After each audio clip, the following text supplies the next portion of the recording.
8월 22일 토요일 새벽 말씀은 로마서 1장 13절에서 16절 말씀입니다. 함께 읽겠습니다. 형제들아, 내가 여러 번 너희에게 가고자 한 것을 너희가 모르기를 원하지 아니하노니, 이는 너희 중에서도 다른 이방인 중에서와 같이 열매를 맺게 하려 함이로되, 지금까지 길이 막혔도다. 헬라인이나 야만인이나 지혜 있는 자나 어리석은 자에게 다 내가 빚진 자라. 그러므로 나는 할 수 있는 대로 로마에 있는 너희에게도 복음 전하기를 원하노라. 내가 복음을 부끄러워하지 아니하노니, 이 복음은 모든 믿는 자에게 구원을 주시는 하나님의 능력이 됨이라. 먼저는 유대인에게요, 그리고 헬라인에게로다. 아멘. 오늘은 애매모호함을 버려야 합니다 라는 제목으로 하나님 말씀을 나눕니다. 사랑하는 성도 여러분, 애매모호함의 반대말이 뭘까요? 명확함입니다. 명확함은 분명한 것이고 확실한 것이며 뚜렷한 겁니다. 신앙도 마찬가지입니다. 믿음이 불신으로 바로 바뀌는 게 아닙니다. 그 중간에 거치는 게 있는데요, 그것은 바로 애매모호함입니다. 여러분, 배교자들을 보십시오. 어느 날 갑자기 배교하는 게 아닙니다. 자기 삶 속에, 자기가 신앙관 속에 애매모호한 태도를 계속 취하게 될 때에 그것이 결국은 불신이 되고 또한 배교를 하게 된다고 하는 사실을 여러분 잊지 마시기를 바랍니다. 그래서 우리의 신앙생활은 항상 애매모호함을 버려야 합니다. 항상 분명한 것, 내가 무엇을 좋아하는지 분명한 것, 하나님이 나를 왜 부르셨는지 분명한 것, 소명이 무엇인지 아주 분명한 것을 취해야 합니다. 바로 이것이 우리 신앙인의 자세입니다. 오늘 말씀에 보면 사도 바울이 로마 교인들에게 편지를 씁니다. 이 로마 교회는 자생적인 교회였습니다. 사도 바울이 단 한 번도 가본 적이 없고 한 번도 그들을 만난 적이 없습니다. 이들에게 편지를 쓸 때 나는 가보고 싶다, 그런데 길이 열리지 않았다, 이런 내용이 쭉 나와 있습니다. 사랑하는 성도 여러분, 여기서 또 우리는 참 중요한 사실 하나를 발견하게 됩니다. 내가 원한다고 해서 다 얻어지는 것이 아니고, 내가 가고 싶다고 해서 다 갈 수 있다라고 하는 것도 아닙니다. 사실은 하나님께서 길을 열어주셔야 하고 하나님의 때가 되어야만 우리는 만날 수 있고 이룰 수 있습니다. 어제도 말씀을 드렸지만 내가 할 수 있는 것은 사실 별로 없습니다. 내가 원해서, 내가 애써서 이루어낸 것이 인생에 여러분 얼마나 되십니까? 곰곰이 생각해 보면 그리 많지 않을 겁니다. 그리고 사실은 그렇게 되어서도 안 됩니다. 만약 내가 원하는 대로, 내가 애쓰는 대로 다 이루어진다라고 한다면 우리는 반드시 자기 자신을 과신하게 될 거예요. 결국 스스로를 숭배하는 자리까지 이르게 되는 겁니다. 이거 내가 한 거야, 내가 선택해서 된 거야 라고 그렇게 말하게 되는 겁니다. 그래서 우리 인생에는요, 때로 길이 막혀야 할 때가 있습니다. 이것이 참 중요합니다. 우린 늘 내가 원하는 것을 얻어야 하고 내가 바라는 길은 항상 열려야 한다라고 생각합니다. 그러나 그렇지 않아요. 만약 우리가 원하는 것을 다 얻는다라고 한다면 오히려 신앙에 있어서 나중에 잃어버릴 가능성이 크다는 것입니다. 하나님을 배신할 가능성이 있어요. 여러분, 우리가 원하는 것이 얻어지지 않을 때 오히려 그때 신앙이 생기기도 하고요, 기도하게 됩니다. 인생 속에 어려운 일이 있을 때, 힘든 일이 있을 때 오히려 우리가 소망하는 것이 무엇인지 더욱 분명해진다라고 하는 사실을 여러분 잊지 마시기 바랍니다. 오늘 말씀 가운데 보면 사도 바울이 취했던 분명함을 몇 가지 소개하겠습니다. 첫 번째는 하나님께서 자기를 부르신 목적과 소명이 분명합니다. 오늘 성경에 계속해서 사도 바울은 자기 자신을 예수 그리스도의 종, 또 사도라는 표현을 쓰고 있습니다. 소명이 분명한 거죠. 자신이 무엇을 해야 하는지 소명이 뚜렷한 사람입니다. 오늘 성경 13절은 분명하게 말합니다. 우리 함께 읽도록 하겠습니다. 너희 중에서도 다른 이방인 중에서와 같이 열매를 맺게 하려 함이로되 지금까지 길이 막혔도다. 사도 바울은 유대인 전도를 위해서 부름받은 사람이 아닙니다. 유대인 전도를 위해서 대표적으로 부름받은 사람은 베드로이고 이방인 선교를 위해서 부름받은 사람은 사도 바울입니다. 사도 바울은 이런 부르심을 따라 계속해서 이방인 전도를 24년을 해온 겁니다. 이런 부르심이 어디까지 갑니까? 죽는 날까지 갑니다. 여러분 예수님을 믿은 지 오래되셨죠? 하나님이 여러분을 왜 부르셨습니까? 무엇을 위해 부르셨어요? 분명히 말했습니다. 언제 말했는지, 언제 부르셨는지 우리가 분명히 알 수는 없지만 20년 전, 30년 전, 40년 전에 그때가 말씀 시간이든 기도 시간이든 분명히 하나님이 여러분을 왜 부르셨는지 이미 다 이야기하셨습니다. 근데요, 우리는 그걸 잊어버린 겁니다. 이런 애매모호함이 있었던 거죠. 만약 우리가 계속해서 이 애매모호함으로 살게 된다라면 정말 우리의 인생은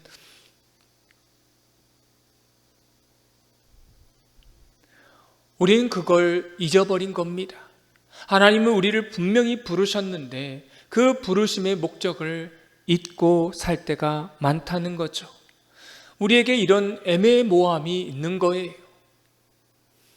그래서 우리는 이 애매모호함이 있다라고 한다면 우리는 이 애매모호함이 있지 않도록 기도해야 할 것입니다. 다시 말씀을 드립니다.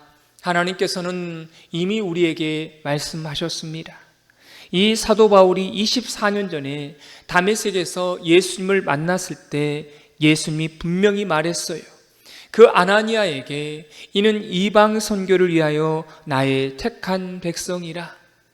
여러분, 이 말씀을 왜 사도 바울에게만 말했겠습니까? 우리에게도 분명히 말씀하셨습니다. 우린 그걸 찾아내야 하고요. 그걸 기억해 내셔야 합니다. 이게 소명의 분명함입니다. 사도 바울은 소명이 분명한 사람이었어요. 두 번째는 사도 바울은 관계에 대하여서 분명함이 있었습니다. 14절 말씀을 다 같이 읽겠습니다. 헬라인이나 야만인이나 지혜 있는 자나 어리석은 자에게 다 내가 빚진 자라. 아멘. 바울은 여기서 헬라인과 야만인을 말하고 있습니다. 헬라인은 헬라어를 쓸 줄 아는 사람을 말합니다. 그럼 야만인은 누구일까요? 헬라어를 쓸 줄 모르는 사람을 이 당시에는 야만인이라고 말했습니다. 근데 이 두 종류의 사람 가운데 사도 바울은 이걸 표현하고 있습니다.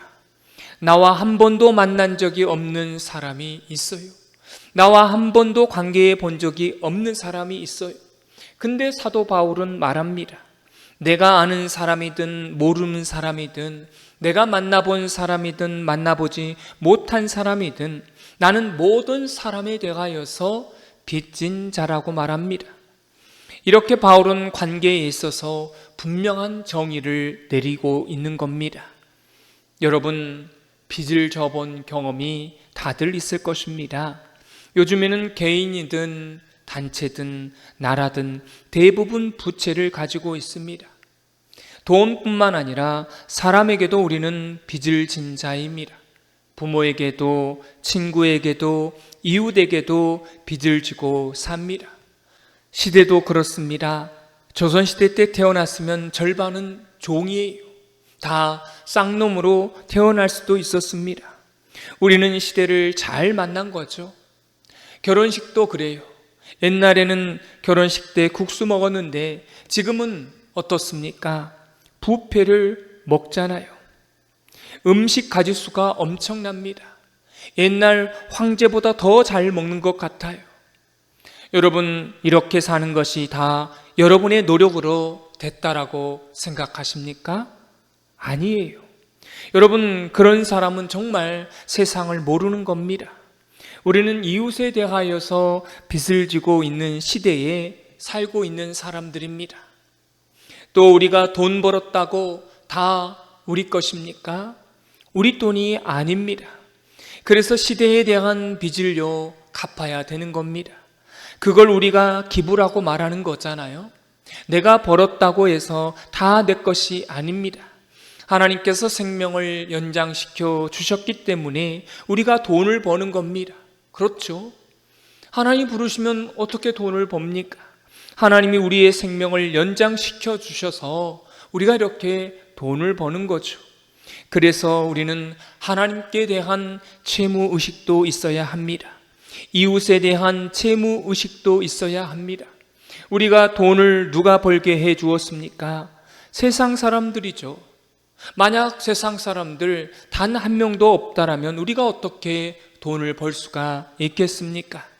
사도 바울처럼 모든 관계를 명확하게 생각해야 합니다. 내가 잘나서 살아가는 사람은 이건 반기독교적인 사람이라고 할 수 있습니다. 그런 사람은 자기 숭배주의자가 되는 겁니다. 사도 바울의 인생을 보십시오. 단 한 번도 만나보지 않았던 로마 사람에게도 무슨 의식을 가지고 있었습니까? 거룩한 채무의식을 가지고 나는 빚진 자다. 그래서 편지를 쓰고 있는 겁니다. 사랑하는 성도 여러분, 이런 마음으로 세상을 대한다라고 한다면 우리 삶이 얼마나 거룩해지겠습니까? 이런 채무의식을 가지고 여러분의 인생을 명확하게 살아가시기를 바랍니다. 오늘 마지막 말씀입니다. 13절을 보십시오. 형제들아 내가 라고 나와 있습니다. 14절을 보세요. 어리석은 자에게 다 누가요? 내가 빚진 자라. 15절도 보십시오. 그러므로 나는 할 수 있는 대로 보십시오. 다 무슨 인칭을 쓰고 있습니까? 다 1인칭 내가입니다. 다 내가 하나님의 소명을 받아 내가 하나님의 섭리에 따라 하나님이 나를 부르셨고 성경은 항상 우리를 주목합니다. 사랑하는 성도 여러분, 이 인칭을 분명하게 해 주셔야 합니다. 하나님, 우리가 하나님의 일을 할 때 누가 해야 합니까? 누가 해야 돼요? 내가. 여러분의 삶 속에서 누가 성령님과 함께 해야 하는 것입니까? 내가 하는 거죠. 그래야 여러분의 가정도 바뀌고 직장도 바뀌고 교회도 바뀌는 겁니다. 나는 쏙 빼놓고 우리 목사님이 바뀌었으면 좋겠다라고, 우리 교회가 바뀌어야 한다라고 이렇게 말하는 사람은요, 절대 변화가 없습니다. 왜 변화가 안 되는 것입니까? 명확하게 인칭을 사용하지 않는 거예요. 애매모호한 것입니다. 명확하게 거듭나야 하는 주제가 다른 사람이 아니라 자기 자신이 되어야 하는데 애매모호하게 인칭을 쓰는 것입니다. 나로부터 이런 명확한 인칭이 있을 때에만 변화가 시작되는 것입니다. 말씀을 받을 때 나에게 적용해야지 다른 사람에게 적용하게 되면 절대로 변화는 일어나지 않습니다. 사랑하는 성도 여러분, 오늘 말씀을 정리합니다. 바울이 부르심의 소명이 정확한 것처럼 우리도 그냥 돈 벌고 그냥 살아가는 것이 아니라 하나님이 오늘 무엇을 하실지, 나를 통하여 누구를 만나게 하실지 그런 기대와 소망으로 살아가시기를 바랍니다. 그리고 채무의식이 있었으면 좋겠습니다. 혼자 먹고 사는 게 아닙니다. 이웃의 빚진 자, 시대의 빚진 자, 이런 거룩한 채무의식이 있을 때 이게 분명함입니다. 얼마나 여러분 명확합니까?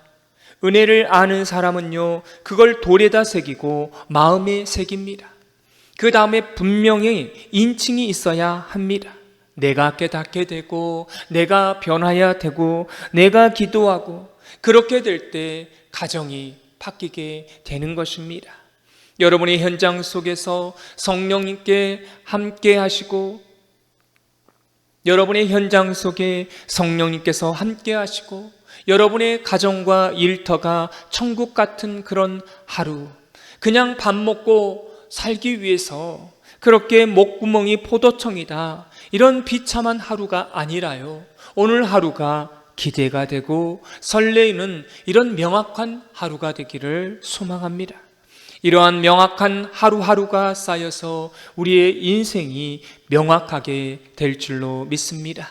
그리고 오늘 사도 바울은 말합니다. 나는 로마에 갈 것이다 라고 결국 로마에 갑니다. 그리고 그는 거기서 순교합니다. 이런 명확한 인생을 사시는 저와 여러분이 되어지기를 주님의 이름으로 축원합니다. 기도하겠습니다. 하나님 아버지, 저희는 오늘 또 애매모호하게 살았습니다.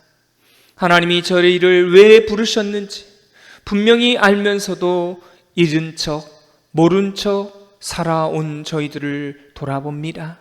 사도 바울처럼 내가 빚진 자라고 고백하지 못하고 내가 잘나서 여기까지 온 줄 착각하며 살았습니다.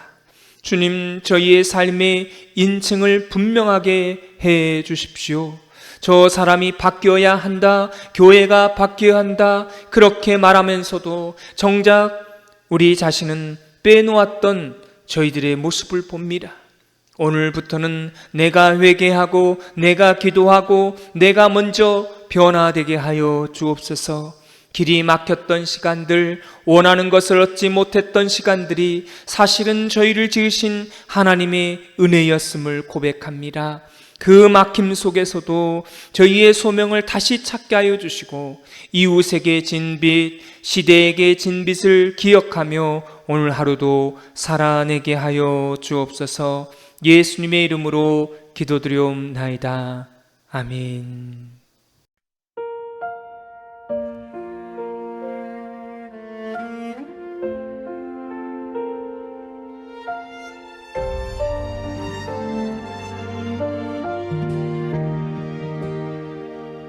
주님 그거면 돼요. 굳이 말하지 않아도 내 마음 다 아시네요. 밤새 뒤척인 작은 한숨까지 다 듣고 계시네요.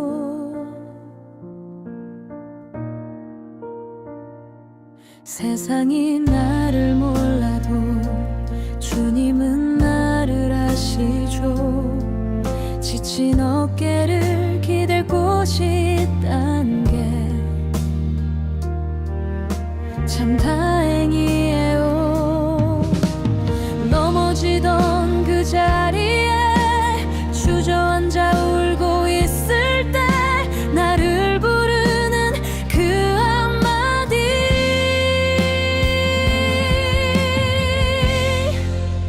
사랑한다 내 아이야, 너는 혼자가 아니란다.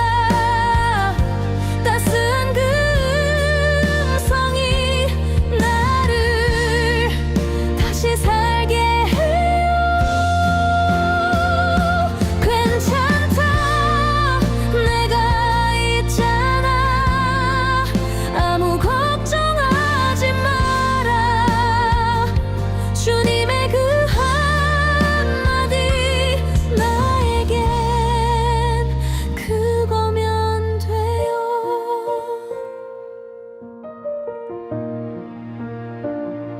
세상이 정한 기준에 난 한참 모자라 보여도 주님 눈에는 내가 가장 귀하다고 말씀하시네요. 그래서 나는 괜찮아요. 주님이 곁에 계시니 오늘 하루를 살아갈 힘이 되는 그 사랑이면 돼요.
자가 아니란다.